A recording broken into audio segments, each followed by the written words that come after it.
So today I'd like to focus the rest of the presentation on responsive design for one reason. I think that of these two approaches, only one of them has a future, and that approach is responsive design. ここで、この後の時間をすべてリスポンシブウェブデザインに費やしたいと思うんですけど、その理由の一つが今までお話しさせていただいた2つのデザイン方法なんですけど、その中で、将来未来があるのはリスポンシブウェブデザインだけだと信じております。I think responsively designed sites are much better positioned to deliver full function, what was my second one? Intuitive and fast experiences. And part of that owes from how they're implemented. It's very easy to implement a responsive site at a single URL, and I think that that's very important. というのも、すべての機能を、直感的なユーザビリティで、しかも速い速度で提供できるというのは、リスポンシブウェブデザインだけになるので、しかもそれを一つの URL で簡単に、実装することができます。From a user perspective, anything more than one URL is unintelligible. It's completely crazy. You imagine, well, yeah, nothing is more user hostile than having more than one URL for a single piece of content. でユーザーの視点からすると、一つのコンテンツに対して複数の URL があるというのは非常に分かりにくく、とてもクレイジーな、設定方法になると思います。Imagine, being on your mobile device and sending a mobile URL to one of your friends, sharing a mobile URL. They open that URL on their desktop device. What site should they see? They clicked on the mobile URL from their desktop browser. 例えば、モバイルで見ているページ、その URL を友達に、モバイル URL を友達に送って、その友達が、デスクトップ PC でその URL を開いた場合、何が見えるべきでしょうか？ We can debate whether they should see the desktop or the mobile site for hours. We can get into the philosophical details of which representation of the content they should see. But in the end, the entire argument is moot.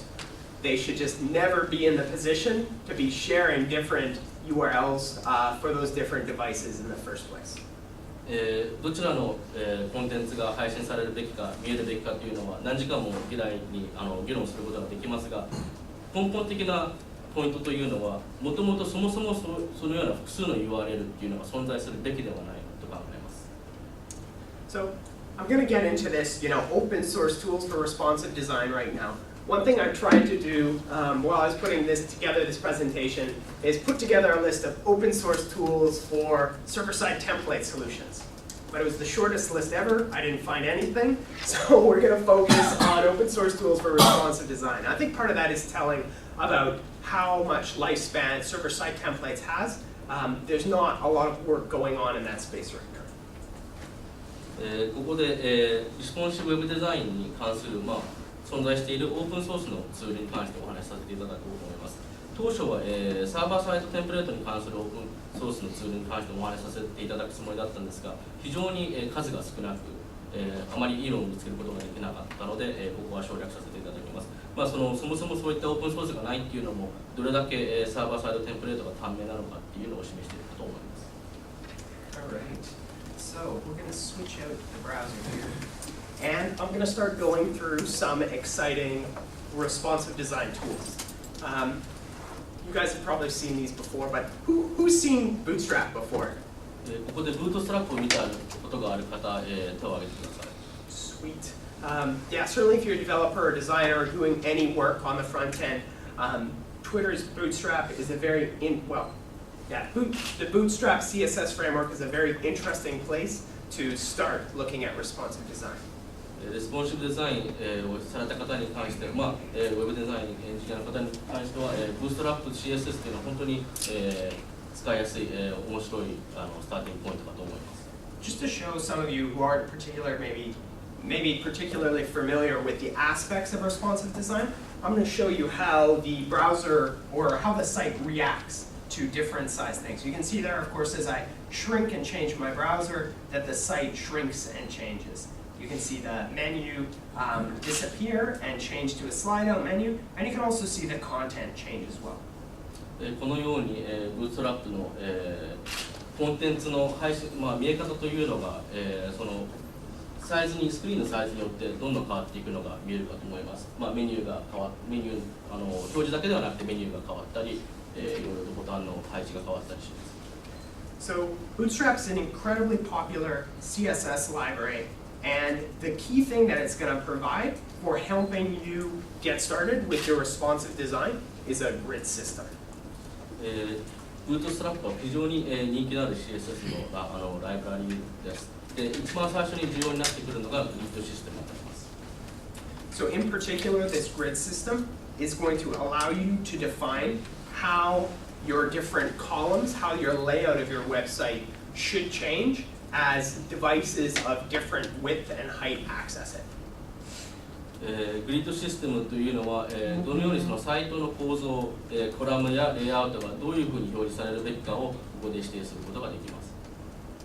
So even if you don't end up using Bootstrap within your organization, the ideas that are there behind the grid system are very powerful. In particular, the latest version of Bootstrap introduces the idea of separate column sizes for different device types. What that allows you to do is specify that on mobile, a certain grid layout should be used, while on desktop, a separate grid system should be used. And this actually differs from the original version of Bootstrap, which didn't allow you to define how your columns would collapse as you move to smaller devices. ブートストラップを使わなかったとしても、グリッドシステムというのは非常にパワフルなツールになります。ここで、指定できるのが、そのコラムのサイズというのが、デバイスによって指定することができるというところにあります。例えば、PC とモバイルに対して違うさまざまな、に合わせた、グリッドシステムというのを配信することができます。オリジナルのブーストラップのバージョンですと、コラムのサイズやそういったどういうふうに畳めることができるかというのは指定できなかった形になります。So that's Bootstrap. Let's move on to open source tool number 2, Foundation. Foundation is actually similar to Bootstrap in that it's a CSS framework that provides, again, a number of different classes to enable you to quickly build fluid, responsive grids. ファウンデーションというのがもう一つのオープンソースツールになります。これも、CSS のフレームワークで、ここではさまざまな複数のクラスを指定することによって、コンテンツの配信を、変えることができます。So you can see the same responsiveness in that. And the grid system in the grid system in Foundation is actually the one that inspired the latest grid system in Bootstrap. So I'd encourage, if you're checking out Bootstrap, check out Foundation for kind of an alternate take on how to manage that. And they also have some fabulous documents about how to use their grid system.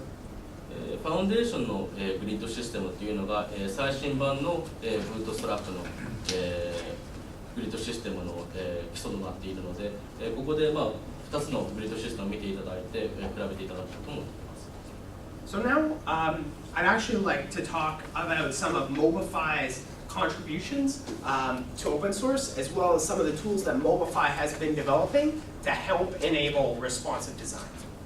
ここで Mobify の、オープンソースにでのツールや、どのような、ツールを開発しているかお話しさせていただければと思います。So we talked about the 3 qualities of great multi-screen experiences. Great multi-screen experiences must be full-featured, they must be intuitive, and they must be fast. One challenge when you're building a responsive website is you need to deliver the same HTML to all different devices. Inside that HTML, you likely have a number of different resources: images, maybe videos, JavaScript, and CSS. また、復習になるんですけど、優れた、マルチスクリーンのエクスペリエンスに大切なのが、すべてのファンクション、すべての機能、直感的なデザインであることと、早く、配信ができることになります。すべての一つの HTML をすべてのデバイスに、リスポンシブデザインで送るわけですが、その HTML の中にはさまざまなリソースが入っております。画像であったり、スクリプトだったり、いろいろなものがあると思います。However, the image that you serve to a MacBook Pro Retina computer might be different than the image that you want to serve to an Android 2.3 device, an older mobile device with a much smaller screen size and a much lower pixel density. 例えば画像の話になりますけど、MacBook Pro、最新版の MacBook Pro に配信したい画像っていうのは、例えば Android の 2.3、ちょっと古い、Android デバイス、しかもスクリーンが小さく、プロセッシングパワーが低いものに送りたい画像とは異なる画像になると思います。So managing your network performance can be difficult with responsive design because you don't have that ability to dynamically change what resources you deliver to the device by changing your HTML on the server side. ネットワークのパフォーマンスに対して、さまざまなそのリソースをマネージするというのは、リスポンシブウェブデザインが難しくなってきます。一つの HTML なので、デバイスによって変えることができないので難しくなってくると思います。MobifyJS is an open source framework for adapting the document object model of HTML delivered to devices. What that means in a nutshell is you can, on the client side, change what resources are requested. You can reinterpret the HTML delivered by the server. MobifyJS というのは、オープンソースのツールなんですけど、このツールを使うことによってクライアントサイドでどの、画像、どのリソースがリクエストされるかを指定することができます。